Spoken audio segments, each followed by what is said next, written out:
Muy buenos días. El día de hoy estamos celebrando la fiesta de la transfiguración de Jesús. ¿Y cuál es exactamente esta fiesta? ¿O qué significa esa palabra de transfiguración? No tiene nada que ver con fantasmas. La palabra transfiguración significa que Jesús se deja ver, manifiesta su gloria a los discípulos.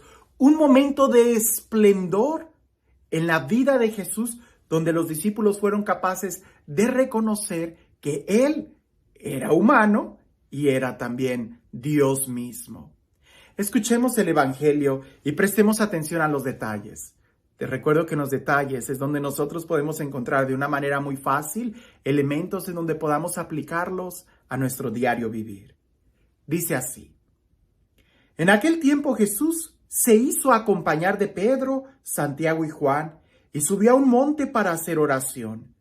Mientras oraba, su rostro cambió de aspecto y sus vestiduras se hicieron blancas y relampagueantes. De pronto aparecieron conversando con él dos personajes rodeados de esplendor. Eran Moisés y Elías, y hablaban de la muerte que le esperaba en Jerusalén.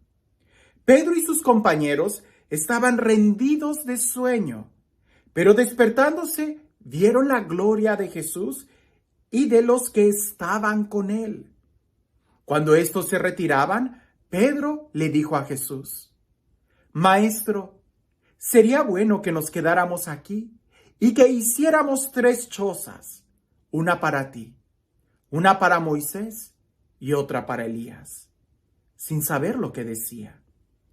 No había terminado de hablar cuando se formó una nube que los cubrió, y ellos, al verse envueltos por la nube, se llenaron de miedo. De la nube salió una voz que decía: Este es mi Hijo, mi escogido, escúchenlo. Cuando cesó la voz, se quedó Jesús solo. Los discípulos guardaban silencio y por entonces no dijeron a nadie nada de lo que habían visto. Quiero subrayar unos aspectos. El primero es que Jesús sube al monte para orar. Y lo hemos dicho que el aspecto de subir significa dejar cosas atrás, dejar cosas abajo. Querer hacer oración, tenemos nosotros que subir en cierta manera y no preocuparnos y no estar anclados y no estar estacionados en las cosas de abajo, sino más bien dejarlas para ir en búsqueda de las cosas de arriba, en búsqueda de las cosas eternas. Ir a la presencia de Dios significa dejar muchas cosas atrás. Cuando tú subes a una montaña, imagina que quieres subir al monte Everest, al punto más alto de la tierra. Bueno, pues vas a tener que dejar muchas cosas atrás, porque no puedes cargar hasta la cima tu carro, no vas a poder llevar tu casa, no vas a poder llevar hasta allá tu televisión, no, las cosas que cargas son prácticamente las que puedan caber en una mochila y son cosas indispensables para poder vivir en el momento. Bueno, pues la oración implica eso, dejar todas esas preocupaciones y enfocarnos solamente en la presencia de Dios. ¿Qué sucede cuando logramos hacer eso? El mismo texto lo dice.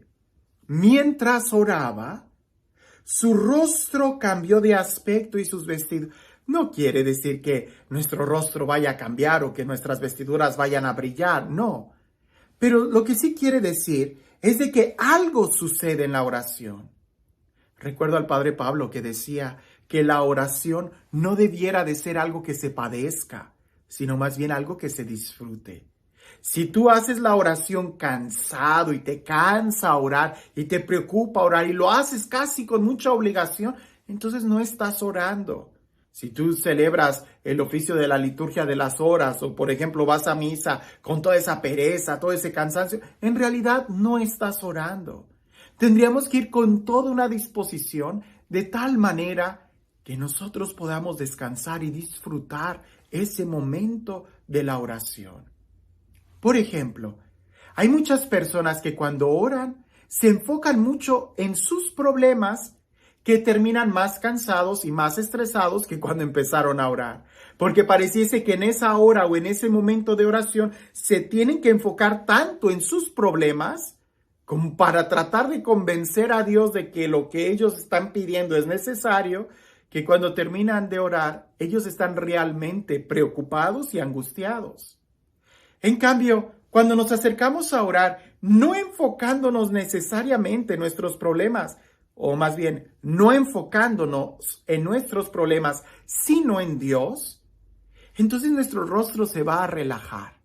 Entonces vamos a disfrutar la presencia de Dios, su amor, su compañía, hasta el punto en donde podamos completamente abandonarnos en Dios. No es magia. Piensa, por ejemplo, la oración de Jesús en el huerto de los olivos. Él tenía una angustia tal que hasta sudaba gotas de sangre. Yo creo que tú y yo no hemos llegado a tal angustia. Y sin embargo, él, padeciendo semejante angustia, era capaz de decir, pero que no se haga mi voluntad, sino la tuya. Porque él sabía que lo más importante era la voluntad del Padre, y eso es lo que le hizo permanecer de pie en esos momentos. Fue lo que le hizo ser capaz de cargar con la cruz y dar la vida por nosotros. En la oración, nosotros nos debemos de enfocar completamente en Dios, y es ahí donde va sucediendo la transformación interior. ¿Cómo lograr enfocarme en la presencia de Dios sin equivocarme, sin irme a la imaginación o sin quedarme estacionado? Dos elementos sucedieron en ese momento. Cuando Jesús está orando, se le aparece Moisés y se le aparece Elías.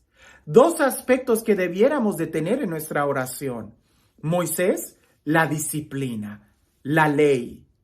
Elías, lo carismático, los milagros, la apertura al Espíritu.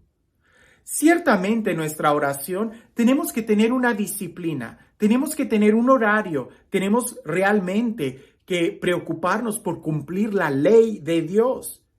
No podemos decir que oramos viviendo en pecado.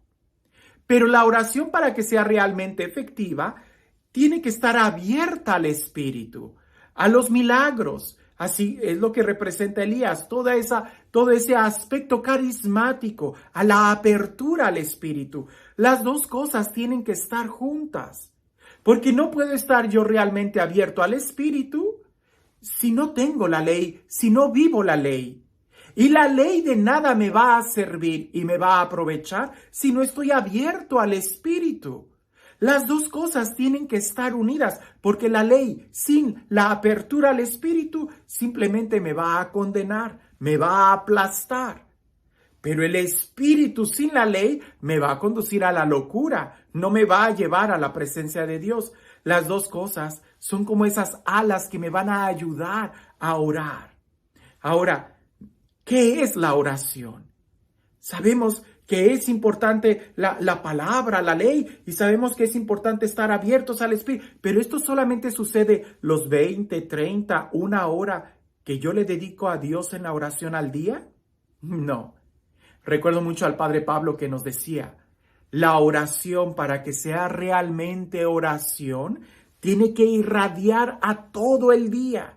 No es solamente una actividad de 30, 40 o 2 horas al día, no, sino que es algo que tiene que irradiar el resto del día. Si yo pienso que orar es de 8 de la mañana a 10 de la mañana y el resto del día es como si no hubiera orado, entonces en realidad no oré, no tuve un encuentro con Dios. Para que sea realmente oración, tiene que afectar el resto del día. Orar es como un despertar. Cuando yo me despierto, vivo de manera diferente. Orar es como liberarte. Cuando tú te liberas de las cargas, del cansancio, de los problemas, pues vas a vivir el resto del día más ligero. Orar es como, pudiéramos decir, un descansar. Tú descansas y te levantas con más energía, con más fuerza. Que a veces pensamos que no tenemos tiempo para orar, ese sería el grave problema, porque la oración no es algo de lujo, Es una necesidad para cada uno de nosotros. ¿Tú crees que Jesús, siendo Jesús, con todo el trabajo que tenía, los momentos de oración de Jesús eran un lujo que él se podía dar? No, era una necesidad. Todo el trabajo ministerial de Jesús dependía de la relación que él tenía con el Padre.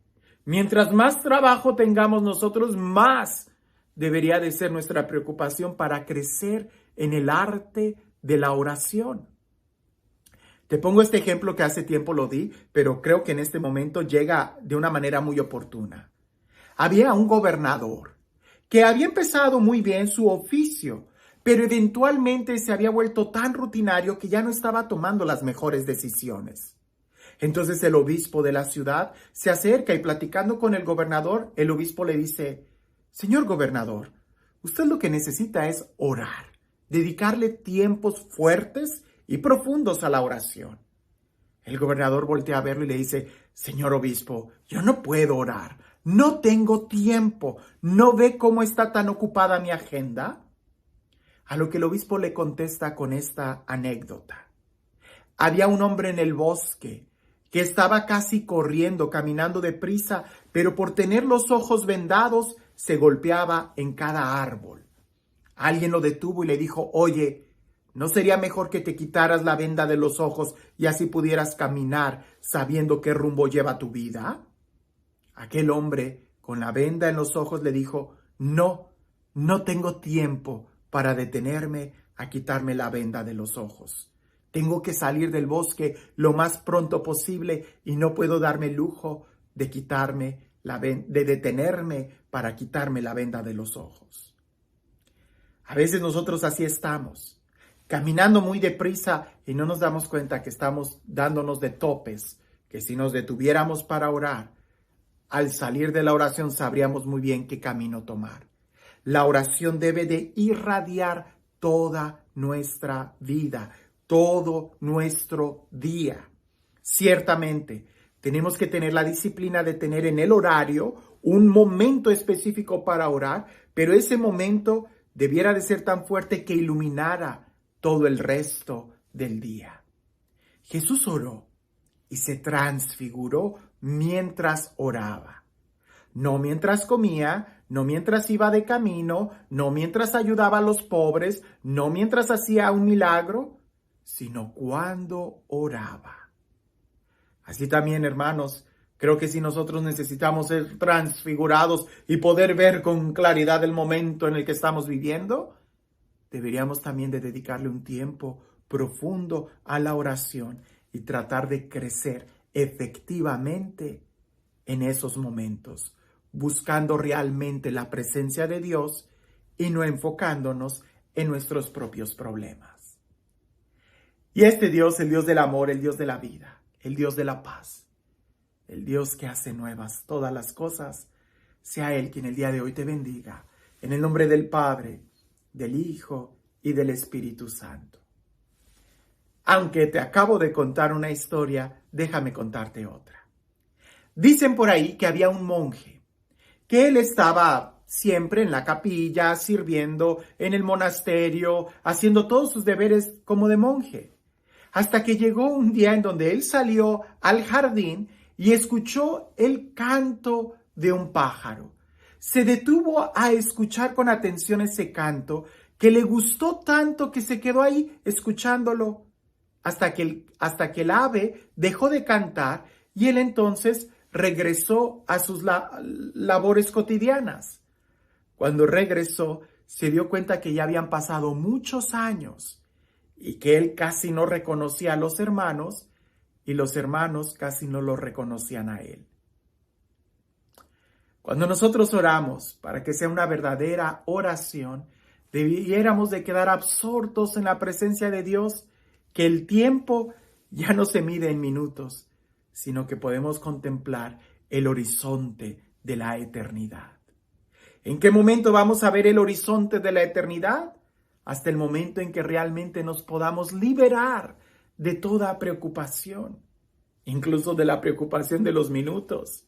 ¿Y en qué momento nos vamos a poder liberar de todo eso?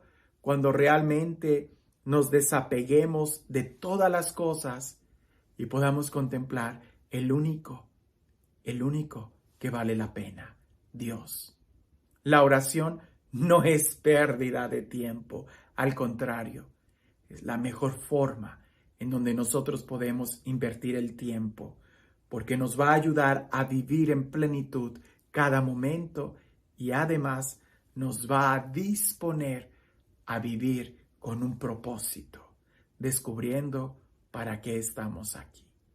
Feliz fiesta de la Transfiguración y que tengas un excelente día.